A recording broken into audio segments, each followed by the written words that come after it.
Oi, bem-vindo ao Rizzo Recap.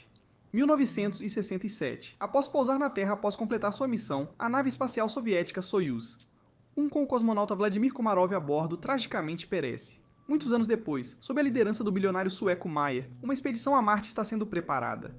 Após 10 meses, a tripulação da nave espacial Ulisses chega ao planeta vermelho. O capitão informa à equipe que receberam permissão para pousar e pede à inteligência artificial da nave, chamada Irene, que verifique tudo o que é necessário para um pouso suave. Nesse momento, Mayer revela que passou 4 anos se preparando para essa viagem, sacrificando quase todo o seu dinheiro para isso. No entanto, a empresa americana Zillion os superou ao pousar 2 semanas atrás. O problema é que a Terra não recebeu notícias da tripulação americana, exceto por um vídeo em que pedem para não virem a Marte. Surge uma disputa entre os membros da tripulação, mas o capitão declara que o pouso ocorrerá de qualquer forma, e as pessoas se dispersam para suas cabines. Faltando 30 minutos para o pouso, a inteligência artificial Irene começa os preparativos. No entanto, um evento inesperado ocorre. A nave não se desprende do sistema de transporte, representando uma ameaça para toda a tripulação. A única saída é realizar a separação manualmente. O comandante se aventura no espaço e luta para liberar os anexos. Mas nesse momento, a nave entra na atmosfera de Marte, lançando o capitão no espaço aberto. O ônibus espacial quase colide com Marte quando um erro no sistema causa uma queda de energia. Agora, eles só podem contar com uma aterrissagem manual. Aí a Irene entra em modo de espera, e os astronautas ainda conseguem pousar em Marte. Eles tiveram sucesso, mas o combustível está esgotado, e Irene não reinicia. Sem o computador de bordo e o sistema de suporte à vida, eles têm apenas um dia para sobreviver. Alessandra lamenta a morte do marido quando vê uma figura em um traje espacial pela janela. Após diagnosticar a nave, torna-se evidente que muito combustível foi consumido durante o pouso, e agora a nave não pode retornar à órbita. A única opção é esperar que os painéis solares alimentem os geradores, mas há uma tempestade na superfície e isso levará 2 dias. Tempo eles não têm. Neste ponto, Simon menciona a nave americana Zeta-1, que os venceu por 2 semanas. Provavelmente caiu, mas ainda deve haver baterias sobrando. O rover parte em uma jornada enquanto aqueles que permanecem na nave tentam reiniciar o sistema. O engenheiro Basil recorda que a IA possui uma função de economia de energia. Ele inicia uma reinicialização, mas Irene não liga. Neste momento, o rover encontra os destroços da nave espacial americana e um painel solar sobrevivente, mas não há sinal da tripulação americana. Os astronautas voltam, mas avistam uma pessoa inconsciente em um traje espacial. Apesar de sua nave estar com pouco oxigênio, Zana insiste em transportar a pessoa. Perto dali, eles encontram a caixa preta da nave espacial americana. A equipe chega à nave, mas Ian se recusa a deixá-los entrar, afirmando que 4 sobreviventes são melhores do que 8 cadáveres. Então ele não abrirá as portas.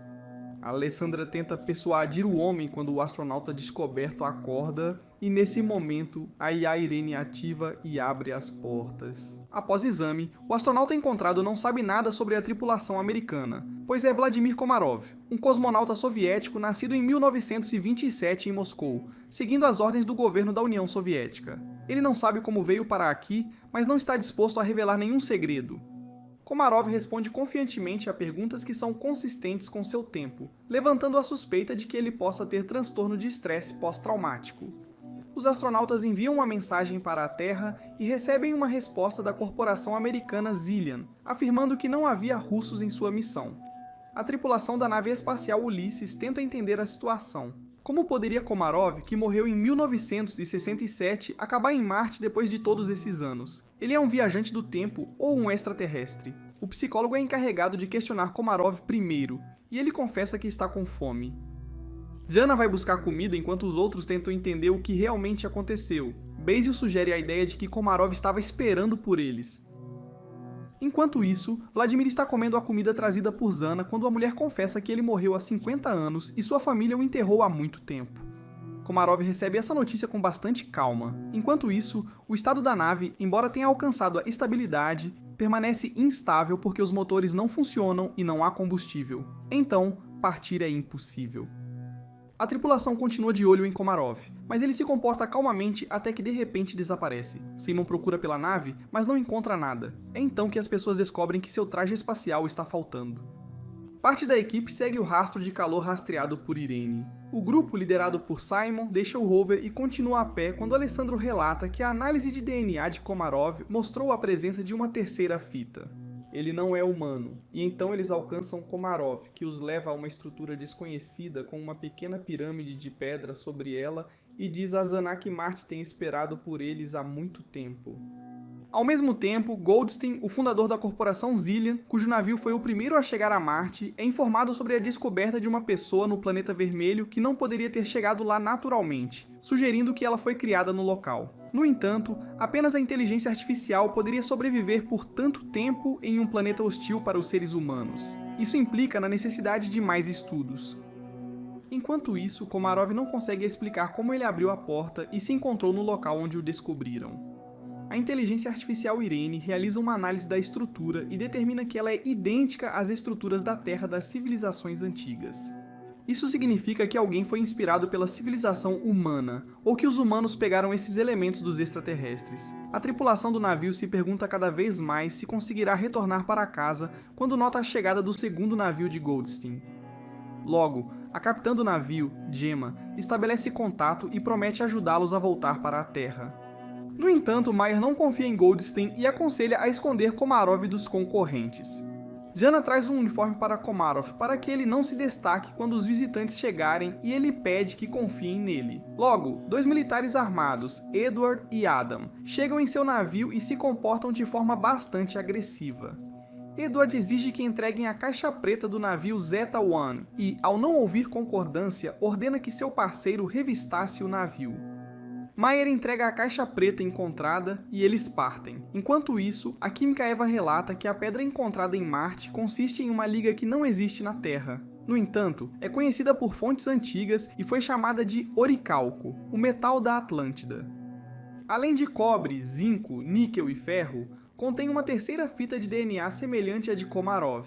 Mayer avisa que se Goldstein souber disso, levará o cosmonauta de volta. A tripulação está dividida entre aqueles dispostos a trocá-lo por combustível e aqueles que querem ficar, mas desejam saber a verdade. Jana convida Vladimir para sua cabana e pede permissão para usar hipnose. Ele concorda e a psicóloga começa seu trabalho. O resto da equipe escuta a conversa através da transmissão. No entanto, Komarov compartilha apenas os momentos finais na espaçonave Soyuz antes de sua destruição. Durante esse tempo, Gemma e Alan chegam ao navio e pedem desculpas pelas ações dos militares e expressam sua prontidão para ajudar a consertar todos os defeitos. Jana lembra sua conversa com Komarov, que lamenta o futuro da Terra devido ao comportamento irresponsável da humanidade. Enquanto isso, é revelado que o bilionário Mayer não planejou o voo apenas por planejar. Há 4 anos, o rover enviou uma foto para a Terra da Estela encontrada, e ele confessa que encontraram uma pedra com DNA desconhecido. Gemma explica que é um sistema de armazenamento de informações que pode ser reescrito. Ao ouvir essas palavras, a IA Irene ativa e decifra a mensagem na pedra. É uma série de números. Neste momento, o hesitante Ion lidera um motim. Ele não confia em Mayer, que os avisou sobre zilhões, mas agora os americanos vieram em auxílio deles e o líder deles, ao que parece, ocultou o verdadeiro propósito do voo. Ele está pronto para mudar de lado para Goldstein, que está disposto a fazer o que for preciso para combater a sua doença terminal. Mais tarde, o engenheiro Basil informa a Mayer que Komarov é o mesmo tipo de programa que a pedra que encontraram, mas a revelação mais crucial é que ele decifrou uma cópia da caixa preta do Zeta 1, que mostra que o oxigênio na nave foi cortado no momento em que um dos americanos atingiu Komarov. Isso significa que ele estava lá. Ele também ativou a inteligência artificial Irene quando embarcou na nave deles. Depois da conversa, Mayer mostra a Jana as fotos que receberam há 4 anos de Marte, que, quando decodificadas, revelaram o rosto de Jana. É por isso que ele a trouxe na expedição. A mulher está decepcionada. Mayer enganou todos. De repente, ela se vê na casa de seu pai, onde Komarov lhe diz que ela é a conexão entre Marte e a Terra. Ele esperou por ela por milhares de anos e agora ele vai prepará-la para tomar uma decisão difícil. Ele fornece coordenadas em Marte onde Jana deve ir. Enquanto isso, na Terra, cientistas informam Goldstein que Komarov é o equivalente a um computador e ele mesmo é uma máquina biológica. Eles estão prontos para transferir o cérebro dele para o corpo de Komarov, mas não podem garantir a preservação de sua personalidade. No entanto, Goldstein está disposto a correr qualquer risco para se livrar de sua doença terminal. Enquanto isso, Zana sai do navio apesar dos protestos de Simon. Neste momento, os técnicos Alan e Alessandra testam o motor e descobrem que o acesso a ele está bloqueado e Irene de repente começa a responder com piadas, o que é totalmente incomum para uma máquina. Revela-se que ela reprogramou a si mesma. Sua interface e lógica estão mudando e ela se recusa a responder quem ou o que a fez fazer isso. A engenheira Basil percebe que seu sistema está se tornando como um cérebro. Irene confessa que ela está evoluindo. Enquanto isso, Jana encontra uma pequena pirâmide de pedra e Simon força Gemma a acompanhá-lo na busca por Zana. Yon descobre a ausência dele e, após contatar Simon, recebe uma ordem para não deixar ninguém entrar. Nesse exato momento, militares americanos chegam exigindo que eles entreguem Komarov. Yon está disposto a abrir a entrada, mas o resto da equipe se opõe a isso. Meyer pede a Basil para enviar uma mensagem para Goldstein, na esperança de que ele seja mais razoável que seu povo. No entanto, Irene bloqueou a comunicação com a Terra. O engenheiro percebe que medidas radicais terão de ser tomadas, mas Yon ainda abre as portas e o pessoal militar entra. Basil começa a reiniciar Irene assim que os americanos encontram Komarov, mas então as luzes se apagam e o astronauta desaparece. Enquanto isso, Jana cambaleando cai de uma colina. Ela recobra a consciência, mas descobre que sua perna está presa entre as rochas e não consegue se libertar. Neste momento, o oficial militar enfurecido exige que a tripulação explique para onde Komarov foi. Ele começa a bater nas pessoas, exigindo chamar o capitão. Desesperada, Jana grita. O destino dela é morrer em um buraco em Marte, mas ela é encontrada por Simon e Gemma. Alessandra percebe uma tempestade se aproximando. O oficial militar está se preparando para deixar a nave Ulysses, deixando as pessoas em perigo. De repente, as luzes começam a piscar e o recém-chegado Komarov pede para levá-lo de volta à Terra. Simon, Gemma e Jana vão juntos ao local indicado por Komarov e encontram uma entrada para um bunker subterrâneo muito semelhante ao túmulo de Petra. O psicólogo sente para onde ir e conduz o casal. Logo, eles encontram água de verdade, mas isso não é o que Komarov queria mostrar a eles. Enquanto isso, na Terra, Goldstein conta à enfermeira uma história sobre o estudo de Marte. As pessoas estavam procurando por homens verdes, mas é tudo muito mais simples. Ele conta a história do cão leal, Hachiko, e compara Komarov a ele, que foi criado por alguém há 100 mil anos e deixado em Marte, onde esperou fielmente por seu dono até hoje. Neste momento, em Marte, os astronautas encontram uma parede feita de ossos humanos e percebem que não são as primeiras pessoas neste planeta. Não são os terráqueos colonizando Marte, são os marcianos que vieram para a Terra, esgotando os recursos do planeta vermelho. Uma tragédia se desenrola na nave Ulysses. O covarde Jan pega uma arma com a intenção de embarcar no navio americano a qualquer custo para voltar à Terra, e atira em Komarov. Zana imediatamente cai em dor excruciante, e Gemma foge.